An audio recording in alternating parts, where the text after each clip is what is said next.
Hello friends, good morning. Today I am going to explain you question number 2 of leverage. हम पिछले class में leverage के जिस question को लिया था मैंने उसी क्वेश्चन में थोड़ा सा मैं चेंज करने जा रहा हूँ। आप क्वेश्चन को ध्यान से सुनेंगे।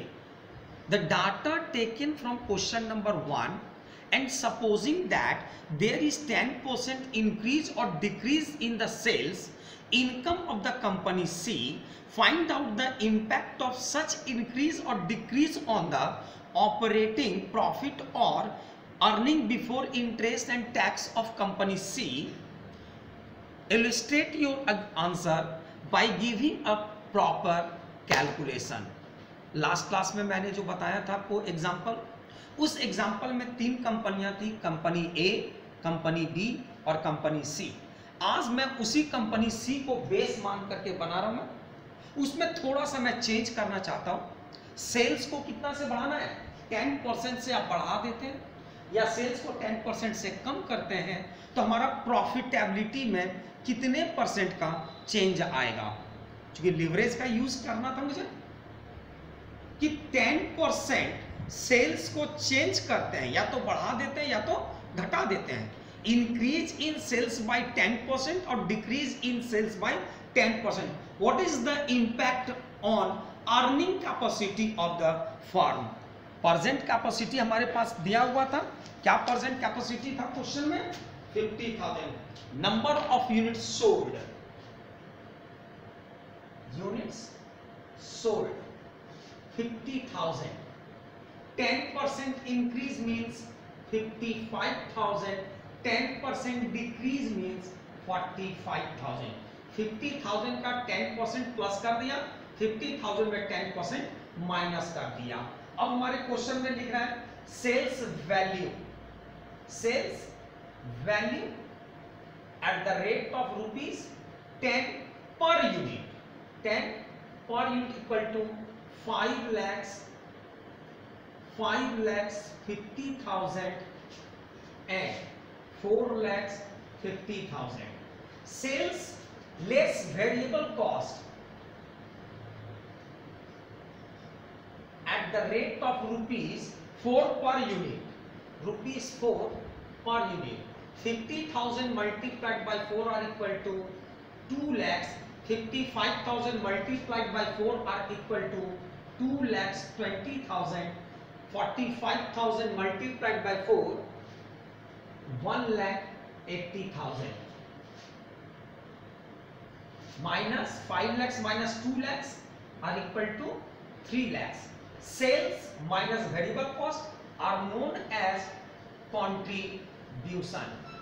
Friends, हमें पता है सेल्स में जब आप वेरिएबल कॉस्ट को माइनस करोगे तो क्या हमारा निकल करके आएगा? Contribution. Sales 5,50,000 minus contribution variable cost 2,20,000 are equal to 3,30,000.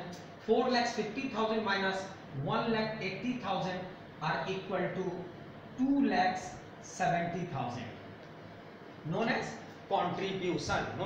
contribution. According to question, less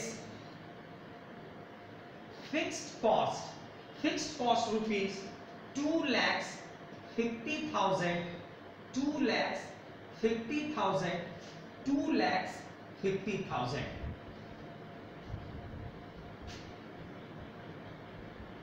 Operating profit or EBIT.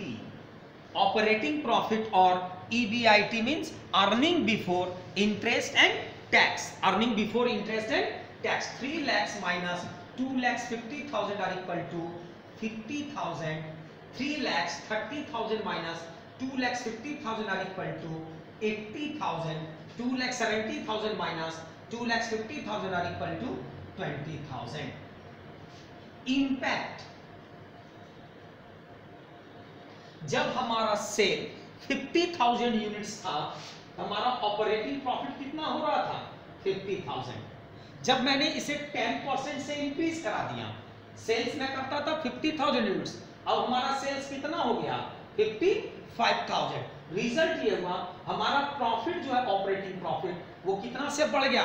50 to 80 are equal to 30,000 when the sales is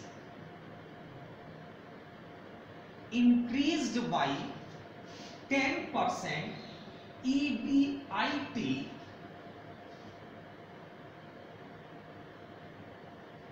increased by rupees 30,000 from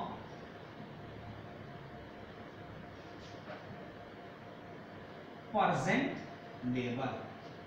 friends, अगर हम sales को कितना percent से बढ़ा देते हैं, 10% से, तो हमारा EBIT कितना से बढ़ जाता है, 30,000। कैसे कैलकुलेट किया, percent 80,000 minus 50,000 are equal to rupees 30,000। अब ये कितना परसेंट से इंक्रीज कर गया, तो percentage increase 30,000 into 100 by 50,000 are equal to 60%। इसका मतलब ये हुआ कि अगर हम अपने एफर्ट सेल्स में 10% अगर इंक्रीज करा दें तो प्रॉफिट हमारा कितना से बढ़ जाएगा, EBIT 60%। रिपीट में करने जा रहा हूं, क्या कहा मैंने, अगर आप सेल्स को 10% से बढ़ा देते हैं तो हमारा प्रॉफिट EBIT कितना से बढ़ जाएगा, 60% से। Second case, second example, if sales is decreased by 10%, when the sales